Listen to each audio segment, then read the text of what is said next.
Hello everyone, I'm back to talk about the Sagittarius full moon. It's actually the blue moon. So this is a rare moon that happens where you have two blue moons in the same month.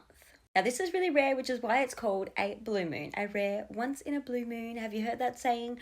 That's where this all comes from, because we're actually having two full moons in the same month. So today, the 31st of May, at roughly 30 p.m, we're having this Sagittarius full moon.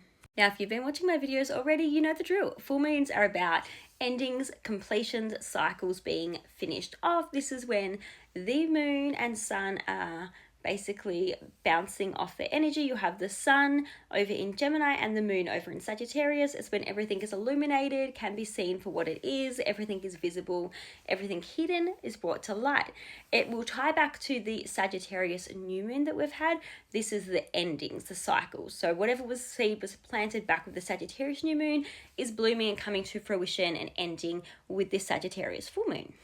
And it'll be at 9 degrees. This normally links to Sagittarius energy, but it is usually as well finding really good things and being grateful for things when you've gone through like some kind of hard work. So for example, like if there's a relationship you need to leave, and once you leave it, that's when you get those positive benefits and you find a really amazing forever relationship.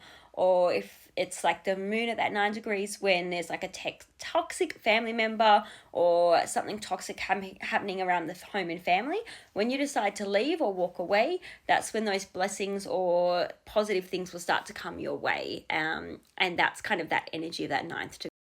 Now, in regards to aspects with this full moon, what we can see is that there is a pretty wide orb aspect to the North Node and the South Node. The South Node is in Virgo and the North Node is in Pisces, but they are very close by degree to impacting this full moon, where I would still include it because I would say it's still important. So they are at 3 degrees. So that's about a 6-degree orb. So it is a bit of a wider orb, but I still think it's an important one to keep in mind, that technically this Sagittarius full moon is bending the nodes, which is causing a square. That's what we call the bending of the nodes, the North Node and the South Node. So this brings in elements of past life, karma, karmic lessons, life purpose, those sorts of energies with the North Node and South Node. Things that we're going towards and things that we're releasing, like that type of energy. We also have Pluto in Aquarius sending a sextile to the moon that is in Sagittarius and a trine to the sun that is in Gemini. We also have Saturn that is in Aries that sends a sextile to the sun that is in Gemini and a trine to the moon that is in Sagittarius. And I would also give an honorable mention to Neptune. It is at 4 degrees, so it is about a 5-degree orb away. It's a wider orb, but it still does the same thing. It will send a sextile to the sun that is in Gemini and a trine to the moon in Sagittarius. So it's still important in this story overall. All the energies I am going to talk about will be global astrology. It is more mundane bell curve astrology, so although it will ring true for a lot of people that have these kind of aspects and energy, you do need to look at your chart individually and reach out for reading. I do readings, there's plenty of astrologers out there, but I would recommend looking at your chart, having a look directly at what is impacting your chart to get the full picture, because everything that I'm about to speak about might not resonate for you or happen for you because our charts are activated differently for this full moon. Now, with that all being said, Sagittarius is usually very adventurous. It likes to have freedom. It's really got that juvenile, fun-loving energy. So think Santa Claus. It's big, it's loud, it's funny. It likes to party and have a good time. It's typically a very positive energy. It's usually very optimistic and very happy. And it is a fire sign, so that's where you get that energy of adventure and excitement from. Outdoors, it loves being spontaneous and doing all those sorts of things. And because of its link to the 9th house and Jupiter, it can also be linked to things to do with higher education, philosophy, religion, church, courts, publishing, all that kind of energy, travel, overseas travel, culture. So you might even see some of those themes pop up, like airplane, flights, travel, all that kind of energy. as well as we might see some pretty big things in the news, because I have realized from my own research that ninth house can link to really big news companies. So keep an eye out for that. I know we don't trust a lot of the mainstream media and news because we know why. But they do kind of show up with that ninth house energy and third house. So we could see some of that popping up with some really big world global news.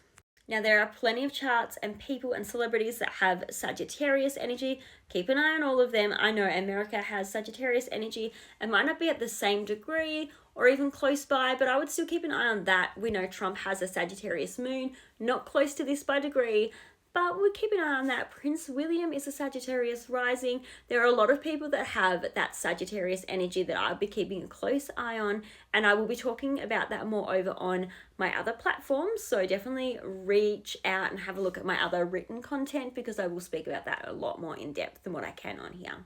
Two things I think we're going to see the most globally though, based on this full moon, could be a religious scandal or something really big with religious leaders or groups. I'd be keeping an eye on Vatican and just major mega churches or people that are really high into religion, even Trump.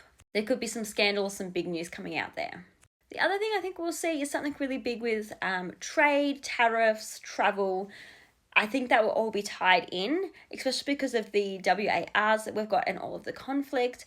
I think there will be some really big revelations and things that might be revealed during this full moon or not too long after. So keep an eye on all of that. But as I said, please look at your own chart, because everything that I've just mentioned might not show up for you, and that energy might not even resonate, because it's going to send squares, sextiles, trines to your chart.